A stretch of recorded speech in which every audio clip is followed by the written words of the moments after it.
Society of Dogs. By Luis Fernando Tabón Posada. This story originates in a city characterized by the acquisition of dogs, and within a joyful family made up of a husband, a wife, and a beautiful, sweet 2-year-old daughter. Parents proud to have a happy family, however, they wanted their little daughter to have a baby brother, but they thought it would be too complicated now that both of them had to work. There would be no way to dedicate time to a newborn. And you have to dedicate time to a child, but not just any time, it must be quality time. They decided that the best option would be to adopt a puppy, not buy one. Since buying encourages pet store owners to induce female animals to get pregnant through artificial insemination, bringing more lives into an already difficult world. The parents decided to bring their little daughter a cute Labrador puppy, with whom the girl played all the time, and she began to grow fond of her new little brother. As time went by, the girl and the puppy grew and had fun, but the expenses entailed by the puppy, which was now big, began to cause anxiety for the couple. After pondering it for a long time, they decided to abandon the puppy in a rural area far from the city where they lived and tell their daughter that the puppy had gotten lost, that they had searched for him in several places, and that they had even posted flyers with the puppy's picture in case someone saw him and could let them know. It was a lie. When the parents abandoned the dog in that very distant rural area, they drove off quickly in their vehicle, and although the puppy tried to catch up to them by running after the car, he couldn't. When the puppy was already exhausted, finishing his run along the rural road, he was about to reach the main highway when an old dog came out of a pasture and called out to him, saying in a slow, melancholic voice, "Don't run anymore, they don't want you at home anymore, they have abandoned you."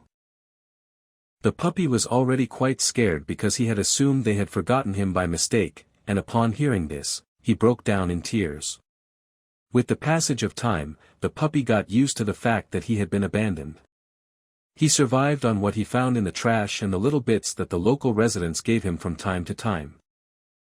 Once the dog had spent enough time there and had earned his trust, the elderly dog told him about a society of dogs that had been created by several pups who had been abandoned by their former owners. Within this society of dogs, they carried out different jobs: guide dogs, watchdogs, mining dogs, almost all the tasks that human beings performed, even veterinary dogs. The dog was encouraged to work as a construction dog, since he was a Labrador retriever, and helped in the continuous development of the canine city. As he got to know the canine city, he discovered the canine gym, the factory where they processed beef and pork bones given to them by slaughterhouses, and flea powder fact. One ordinary day, an Eskimo dog came by pushing an ice cream cart. Within seconds, hundreds of puppies surrounded him with excitement. Almost all the ice creams were shaped like bones. There were teams for almost every sport that humans practiced, except those that involved animal cruelty, such as horse racing, bullfighting, or cockfighting. There was also a tavern where dogs gathered to drink whiskey on the rocks. Some female dogs performed dance shows, there were mud wrestling competitions, and exotic dancers entertained the crowd. When the grand final of the dog soccer championship arrived, several female dogs came out carrying batons, pom-poms, and megaphones to cheer for their teams.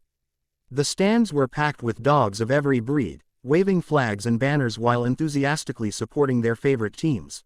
Much later, the former owners of the abandoned dog went on a trip to the countryside, to a very remote place.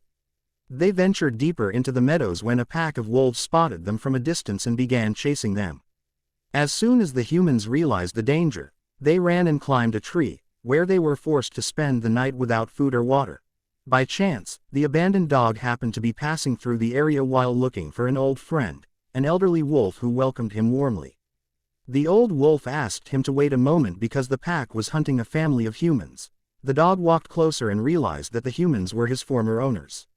Without hesitation, he decided to stand between them and the wolves, even at the risk of losing his own life. The old wolf looked at him in disbelief. "Why would you do that? They are the very people who abandoned you. Let us tear them apart." The dog calmly replied, "A dog's loyalty and the love he gives to his owners never die, even when the love of some humans does. They abandoned me, but I hold no resentment against them. I will not abandon them now that they need me."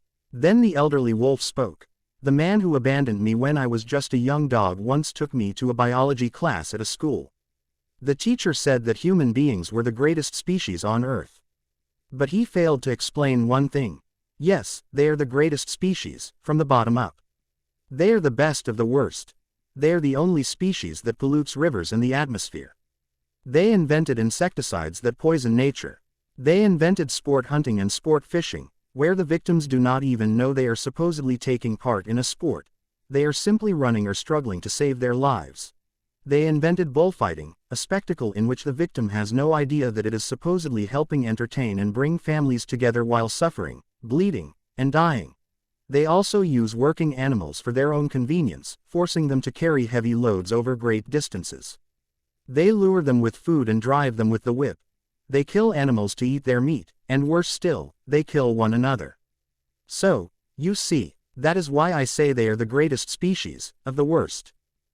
Upon hearing this, humans realized that life on Earth would be better without them, that the planet is dying because of the human species, and when we destroy our entire home, where will we live? Humans are mostly very bad, but out of naivete, no human can do evil alone. They always need someone's help, whether in action, or through naivete, indifference to the harm they do to others. This lack of empathy allows evil to prevail on the planet. When the dog's former owners asked him to return, saying they deeply regretted abandoning him, the teenager, upon hearing this, said that humans don't even love their own kind. The dog replied that he was already in the right place and was used to it, convinced that it was the best place, and that it was no longer worth being loyal to humans. Humans don't even love each other. Registration 1-2026-39024